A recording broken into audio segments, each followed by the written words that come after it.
Adults can't expect to cozy up to an activist movement that regularly calls for a friend's assassination, then assert their right to the former friend's love. Emma is rightly free to disagree with me and indeed to discuss her feelings about me in public, but I have the same right, and I've finally decided to exercise it. I mean, mic drop, Stuber Gear. She could not have said this more perfectly, better, more powerfully, or more in a more damaging way for Emma Watson. So did Daniel Radcliffe. He should not escape this either. He was just as disgusting to her. And you know those were the ones that burned.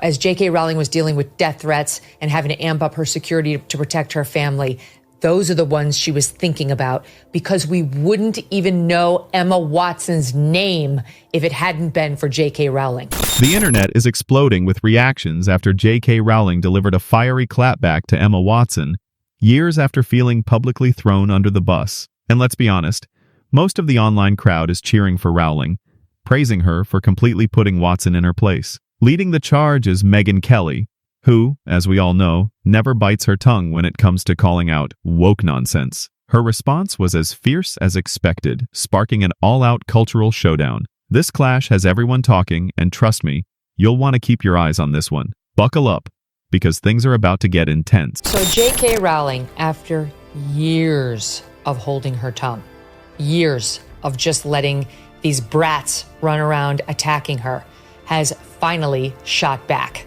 And it is scathing, it is beautiful, and it is clearly written by someone who's made $1 billion plus. Megyn Kelly wasted no time making it clear. J.K. Rowling's fiery takedown of Emma Watson was nothing short of unstoppable. Kelly pointed out that Rowling didn't tiptoe around the issue or sugarcoat her words. She went straight for the core with precision. This wasn't a timid response. It was a full-blown literary strike. Only a master storyteller with decades of success and millions of books sold could deliver such sharp, blistering commentary. Words have always been Rowling's greatest weapon, and this time she wielded them with surgical precision. Kelly admired the force behind it, emphasizing that when Rowling decides to speak out, her words don't just echo, they scorch. If you missed it, here's the clip showing exactly what pushed J.K. Rowling to completely shut down Emma Watson. I really don't believe that by having had that experience and holding the love and support and views that I have mean that I can't and don't treasure Joe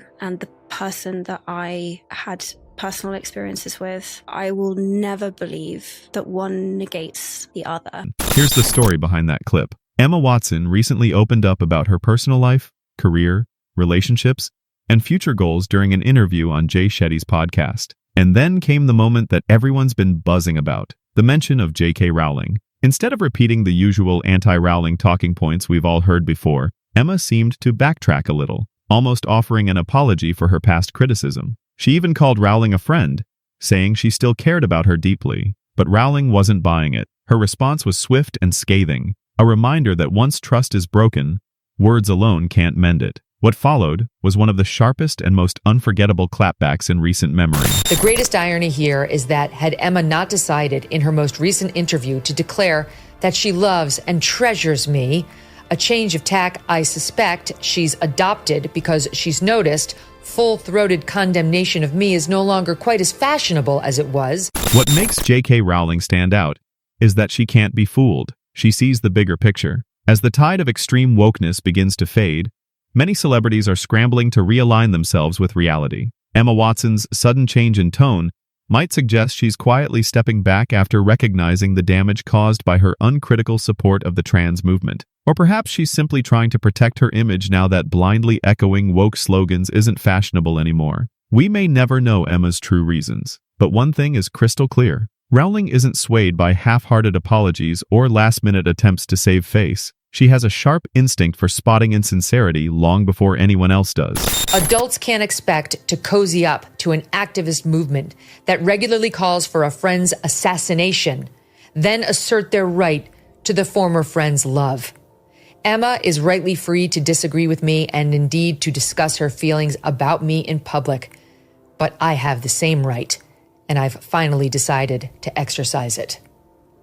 I mean, Mic drop, Stuber Gear.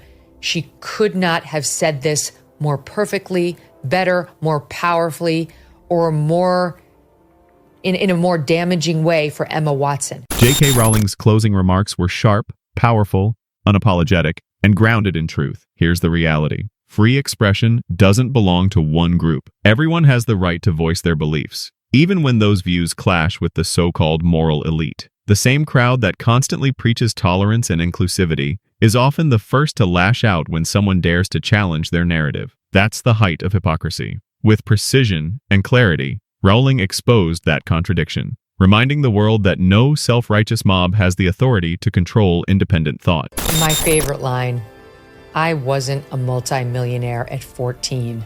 I lived in poverty while writing the book that made Emma famous. Oh my God. It's so effective. Yeah. It's so good. F this woman and her betrayal of J.K. Rowling when J.K. Rowling needed a friend, when she could have used just silence. If Emma Watson disagreed so mightily, and by the way, I don't believe she did. I believe she went along with the woke mob, just like all these actors do. There's no way she actually believes a man can become a woman. It's scientifically proven he cannot.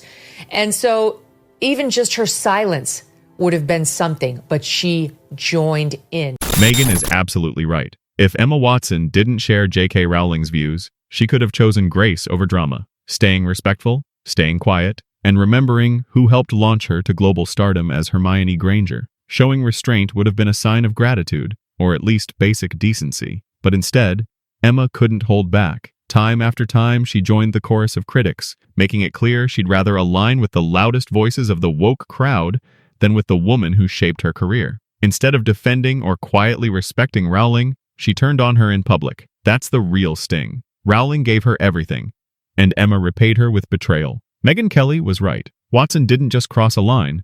She burned a bridge she never should have touched. So did Daniel Radcliffe. He should not escape this either.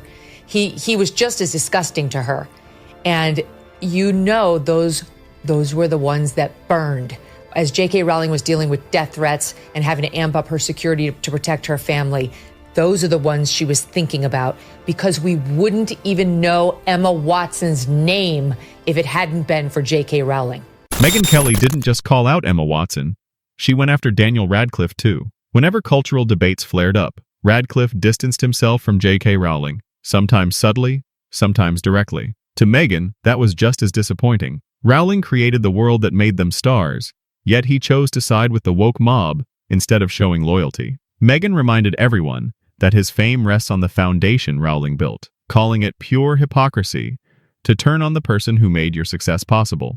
Honestly, like this, you must call out your dear friend out of obligation, or you're a bad person, or you somehow endorse every thought they have.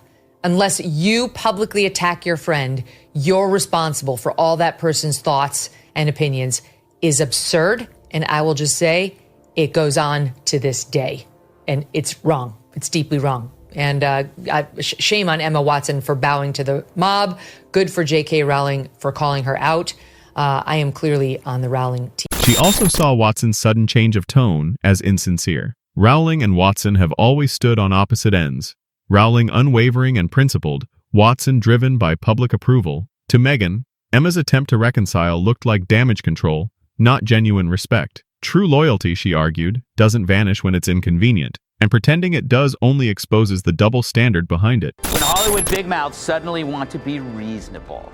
No wonder the ancient Greeks considered their profession even lower than telemarketers. But Rowling took that olive branch and used it to smack Emma upside her head.